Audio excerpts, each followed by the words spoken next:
શું લાગ્યું? કૂતરું પાછળ પડીશ? ના ભાઈ ના, આ તો વજન મારી આગળ આગળ હેડસ અને હું પાછળ પાછળ હેડું. હા ભાઈ, શું કરું કહો? એટલે આ વજન જોડે હવે છૂટાછેડા લેવા નક્કી કર્યું ભાઈ. છૂટું લઈ જ લેવું મરવા દો. સમાજમાં ઘણા થાય છૂટાછેડા, મારું એક વધારે પણ વજન જોડે, રાકેશ જોડે નહીં. હા, એવું ના સમજતા પાછળ. પછી એમ થાય યાર છૂટાછેડા લેવા માટે કોક તો મારે કરવું પડે. આપણે બાજુમાં ગાર્ડન છે, હું ગાર્ડનમાં ગઈ અને પછી તમે જુઓ તો બધી બહેનો યોગા કરતી હતી. તે હારું હું જઈને બેઠી, મેં યોગા કરે પાછું બધી મને હોઈ છી ભેગી હું હોઈ છી. તો મને તો એમ થયું સારું આવું તો વજન ઉતરે કેવું સારું. તો હું તો ઘસાટ હોઈ ગઈ. અને આ તો પછી મને કોનમાં અવાજ આવ્યો, મેડમ ઉઠો, મેડમ ઉઠો. કોકે પોણી છોટી મારું ઉપર. તાર તો લાગ્યું આ હે મારા ઉપર વરસાદ ચોથી પડે. બસ જોયું તો ઉપર ચોકીદાર અને 4-5 બનો. તો મને કે બેન ચમ ઊંઘો છો? મેં કહું ભાઈ પેલી બનો જો ઊંઘતી હતી. મને કે બેન એ તો સવાસન કરતી હતી. મેં કહું ભર્યું તમારું સવાસન અને તમને ખબર છે આપણે રહીએ મુંબઈમાં 4 વાગે ઉઠીને ઘરોના ડબ્બા કરવા પડે. તો હું તો 4 વાગે ઉઠીને અમને ડબ્બો કરીને અમને ઓફિસ મોકલે અને જઈ તેવી થાકી હતી. તો મને તો સરસ ઊંઘાઈ ગઈ, હોઈ જેવું તો. પછી ઉઠાડીને મને તો શરમ આવી. તું ઘેર જઈ નાહી ધોઈને બધું જ કર્યું મેં. અને પછી તમને ખબર છે કે આપણને થાક ઓછો લાગે પણ દોડીએ એટલે ભૂખ વધારે લાગે. અને હું તો પતલી એટલે મારે બહુ ખાવા મારે બહુ ના જોઈએ ભાઈ સાહેબ. 10-12 રોટલીઓ ખાઈએ ને એક લોટો ભરીને ચા પીએ, ચેલો ખોરાક આપણો. બસ હું તો બેઠી ભાઈ, ચા લીધી, 10-12 રોટલીઓ લીધી, બેહીને ખાધું એટલે પેટમાં થોડી ટાઢક થઈ. થોડી, કારણ કે નાસ્તો હતો ભાઈ, જમવાનું થોડું હતું. થોડી ટાઢક થઈ. આપણે ખાવાનું બહુ નહીં ખોરાક. પછી હું તો તૈયાર થઈ અને જઈ નક્કી કર્યું મનમાં કે વજન ઉતારવું. એટલે હો જે પાછું તો દોડવા જઈ. તો કાકા મળે મેં તો સારું કાકા અમે 20 કોણી. તો પડતા રહી જવું.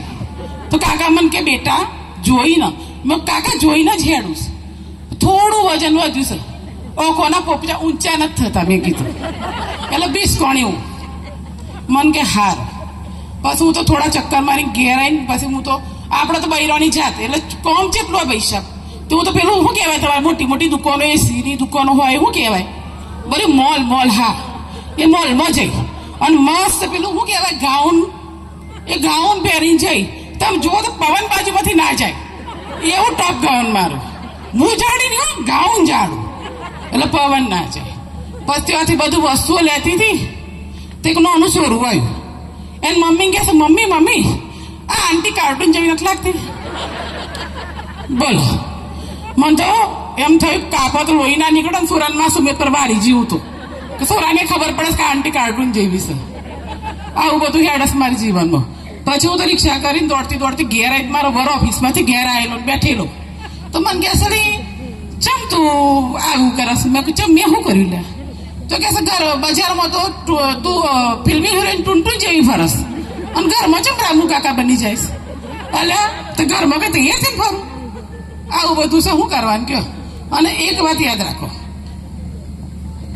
આપણા બોડી જાડી છે પતલી છે કોઈ વાંધો નથી, ખાલી તમારો સ્વભાવ તમારો મેઇન છે. તમે હસતા રહેશો તો નાનું છોકરું બી તમારા સામે હસીને જ વાત કરશે. આપણે બધું વજન કરીને લઈએ છીએ કે ભાઈ કેલેરી આ તે બધું વજન કરીને ખાઈએ પીએ કે મારું બોડી ના વધી જાય. પણ એક વસ્તુ એવી છે જે કોઈ યોગામાં મળતી નથી, એ છે આપણું હાસ્ય. ને તમારા બધાના મોઢા પર અત્યારે મને દેખાઈ રહી છે. અને તમારા બધામાંથી જો અમારે ખોરાક બહુ નથી, તમારે કદાચ મને બોલાવી હોય તો 1-8 કિલોનો ભાત કરજો, 20 લાડવા કરજો, 1.5 કિલો શ્રીખંડ મંગાવજો. કારણ કે રાત પછી મને ખાધા પર થોડું મીઠું ખાવા જોઈએ. 1/2 કિલો દાળ કરજો, 1.5 કિલો શાક કરજો, બસ કશું વધારે નહીં. બીજો એક શબ્દ એક આઈટમ વધારે ના કર્યો. અને જો તો 1/2 કિલો ગોટા કરજો, ફરસણમાં કોક જોઈએ ને બસ. હું એમ કહું અમને કે ફરસણ ના કર્યું એટલે 1/2 કિલો ગોટા કરજો, વધુ નથી બને એટલું ખાય એવું. અને જો તમારે બોલાવવાની ઈચ્છા હોય તો આ બધો એકબીજાના આદમી બૈરાને પૂછી લેજો અને બોલાવજો. આપણે જમ્બો ખાવામાં છીએ, જુઓ આટલું નહીં, જમ્બો ખાવામાં છીએ, જમ્બામાં શરમાવાનું નહીં. હા હે લ્યા, આટલું બધું બોલી આમાં તો મને ભૂખ લાગી ગઈ. તમારે કોઈ લાવું છે? ના હમણાં બેહો, પેલા મને ખાઈ લેવા તો પૈસા હું કોણ પાછી. ચાલો જય જય શ્રી ગોપાલ.